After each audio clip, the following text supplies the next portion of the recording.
ನಮಸ್ತೆ, ನನ್ನ ಹೆಸರು ಶಾರದಾ ಅಂತ. ನಾವು ಬೆಂಗಳೂರಿಂದ ಬಂದಿದ್ದೀವಿ. ಮತ್ತೆ ನನ್ನ ಅಳಿಗೆ ಹಿಂಗೆ ಪಾರ್ಕಿನ್ಸ್ ಇತ್ತು.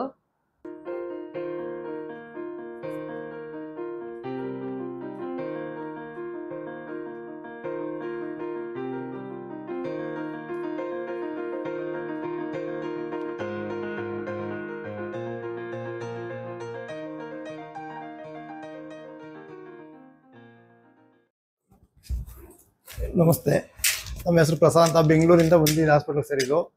ಸುಮಾರು 7 ವರ್ಷದಿಂದ ನನಗೆ ಪಾರ್ಕಿನ್ಸನ್ ಇತ್ತು. ಬಟ್ ನನಗೆ ಇಲ್ಲಿ ಹಾಸ್ಪಿಟ್ಲ್ ಐತೆ ಅಂತ ಗೊತ್ತಿರಲಿಲ್ಲ. ಇಲ್ಲಿ ಬಂದಮೇಲೆ ಒಂದು 90% ಓಕೆ ಆಗಿದೆ. ನಡೆಯೋಕ್ಕಾಯ್ತಿರಲಿಲ್ಲ, ಮತ್ತು ಸುಸ್ತು, ಮತ್ತು ಮಾತು ಸ್ಪೀಚ್ ಕರೆಕ್ಟಾಗಿ ಬರ್ತಾ ಇರಲಿಲ್ಲ. ಈಗ ಸುಸ್ತು ಕಮ್ಮಿ ಆಗಿದೆ, ಮಾತು ಕ್ಲೀನಾಗಿ ಬರ್ತಾ ಇದೆ. ಅದರಿಂದ ಇಲ್ಲಿ ಚೆನ್ನಾಗಿ ವ್ಯವಸ್ಥೆ ಚೆನ್ನಾಗಿದೆ ಅಂತ ಹೇಳ್ತೀವಿ.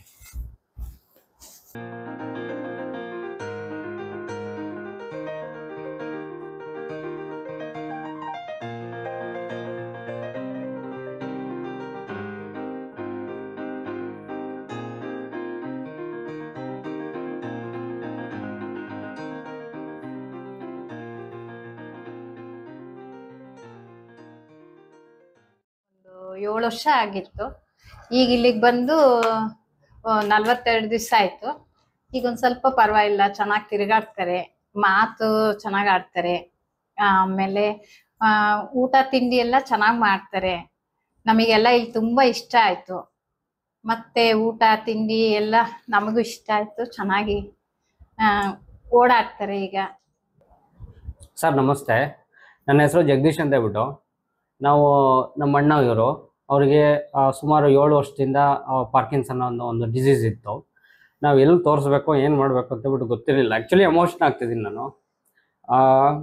ಇವಾಗ ತುಂಬ ಇಂಪ್ಲಿಮೆಂಟ್ ಆಗಿದೆ. ಏನು ಇಲ್ಲಿ ನಾವು ಟ್ರೀಟ್ಮೆಂಟ್ ತೊಗೊಳ್ತಿದ್ವಿ, ಇಲ್ಲಿಗೆ ಬಂದಿದ್ದೀವಿ. ತುಂಬ ಟ್ರೀಟ್ಮೆಂಟು ಚೆನ್ನಾಗಿದೆ.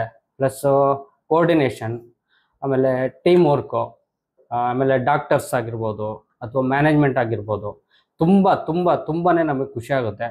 ನಾವು ಇನ್ನೂ ರಿಲೇಷನ್ಶಿಪ್ ಬೆಳೆಸ್ಬೇಕು ಅಂತ ಹೇಳ್ಬಿಟ್ಟು ಅಷ್ಟು ಖುಷಿ ಆಗ್ಬಿಟ್ಟಿದೆ. ದಯವಿಟ್ಟು ಇದು ನಾನು ಏನು ಅಡ್ವರ್ಟೈಸ್ಮೆಂಟಿಗೆ ಹೇಳ್ತೀನಿ ಅಂತಲ್ಲ, ತುಂಬಾ ಒಳ್ಳೆ ಇದು ಇದೆ, ಒಂದು ಪ್ಲಾಟ್ಫಾರ್ಮ್ ಇದೆ.